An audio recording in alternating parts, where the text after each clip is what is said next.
Hi, welcome to real estate channel. రాష్ట్రంలో భూముల market విలువ పెంచడానికి సర్కార్ సన్నాహాలు చేస్తుంది. వ్యవసాయ భూముల విలువ 2-3 రెట్లు పెరిగే అవకాశాలు కనిపిస్తున్నాయి. అపార్ట్మెంట్ల ధరలను కొద్దిగా పెంచనున్నారు. కేబినెట్ ఆమోదం తర్వాత మే లేదా జూన్ లో కొత్త ధరలు అమల్లోకి రానున్నాయి. రాష్ట్రంలో వ్యవసాయ భూముల మార్కెట్ వాల్యూ భారీగా పెరగనుంది. వచ్చే నెలలో లేదా జూన్ లో పెరిగిన మార్కెట్ వాల్యూను అమల్లోకి తీసుకొచ్చేలా ప్రభుత్వం కసరత్తు చేస్తోంది.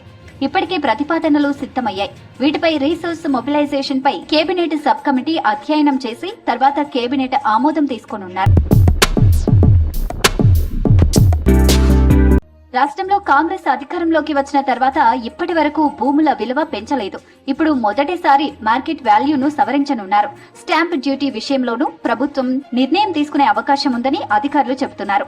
వ్యవసాయ భూముల మార్కెట్ వాల్యూ గరిష్టంగా 2 నుంచి 3 రెట్లు పెరిగే అవకాశం ఉంది. హైదరాబాద్ ఓఆర్ఆర్ పరిసర ప్రాంతాల్లోని రెసిడెన్షియల్ ప్లాట్ల విలువ కూడా 3 పెరిగే ఛాన్స్ ఉంది. అలాగే అపార్ట్మెంట్లలోని ప్లాట్ల మార్కెట్ విలువ కొద్దిమేర పెరగనుండగా కమర్షియల్ స్పేస్ రేట్లు మాత్రం తగ్గనున్నట్లు తెలుస్తోంది.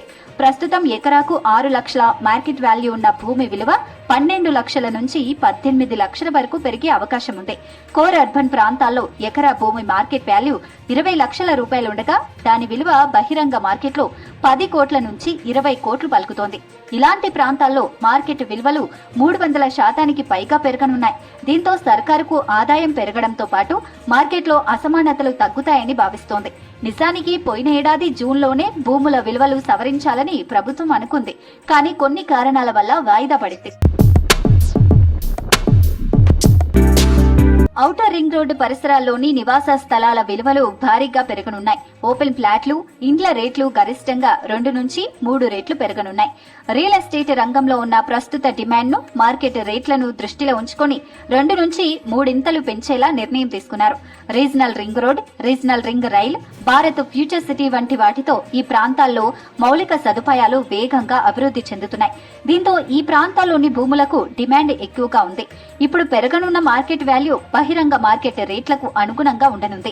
ఈ పెంపుతో ఓఆర్ఆర్ పరిధిలోని రెసిడెన్షియల్ ప్లాట్లు కొనుగోలు చేయాలనుకునే వారికి రిజిస్ట్రేషన్ ఖర్చులు కొంతమేర పెరిగే అవకాశం ఉంది. కానీ ఇది దీర్ఘకాలంలో భూముల విలువ, వాస్తవ మార్కెట్ రేట్లకు మధ్య ఉన్న వ్యత్యాసాన్ని తగ్గిస్తుందని అధికారులు చెబుతున్నారు. బ్లాక్ మనీ లావాదేవీలు తగ్గుతాయని, రియల్ ఎస్టేట్ రంగంలో మరింత పారదర్శకత వస్తుందని అంటున్నారు. అపార్ట్మెంట్లు, ఫ్లాట్ల విలువలను కొద్దిమేర పెంచాలని ప్రతిపాదించారు అధికారులు. ప్రస్తుతం ఎస్ఎఫ్టీకి 2200 రూపాయలుంది. దీన్ని 2800 వరకు పెంచనున్నారు. పెరగనున్న నిర్మాణ ఖర్చులు, స్థిరమైన మార్కెట్ డిమాండ్ ను దృష్టిలో ఉంచుకుని ఈ నిర్ణయం తీసుకున్నారు. దీనివల్ల డెవలపర్లు, కొనుగోలుదారులు ఇద్దరికీ ప్రయోజనం ఉంటుందని భావిస్తున్నారు. కమర్షియల్ స్పేస్ విలువలను తగ్గించాలని ప్రభుత్వం భావిస్తోంది. ప్రస్తుతం మార్కెట్ రేట్ల కంటే ఎక్కువగా ఉన్న ప్రాంతాల్లో ఈ తగ్గింపు ఉండనుంది. ప్రస్తుతం ఎస్ఎఫ్టీకి 7,000 ఉన్న వాణిజ్య స్థలాల విలువను 6,500 రూపాయలకు తగ్గించాలని రిజిస్ట్రేషన్ల శాఖ ప్రతిపాదించింది. ఈ తగ్గింపు ప్రధానంగా వ్యాపారాలకు, పారిశ్రామిక రంగాలకి మేలు చేయనుంది. కొత్త కంపెనీలు తమ కార్యాలయాలు, పరిశ్రమలు నెలకొల్పేందుకు ముందుకొస్తాయి. దీంతో ఆర్థిక కార్యకలాపాలు పెరుగుతాయి. అలాగే వాణిజ్య భవనాల రిజిస్ట్రేషన్ ఖర్చులు తగ్గడంతో ఈ రంగంలో పెట్టుబడులు పెరుగుతాయని ప్రభుత్వం భావిస్తోంది. ఇది ఉద్యోగాల సృష్టికి కూడా దోహదం చేస్తుందంటున్నారు అధికారులు.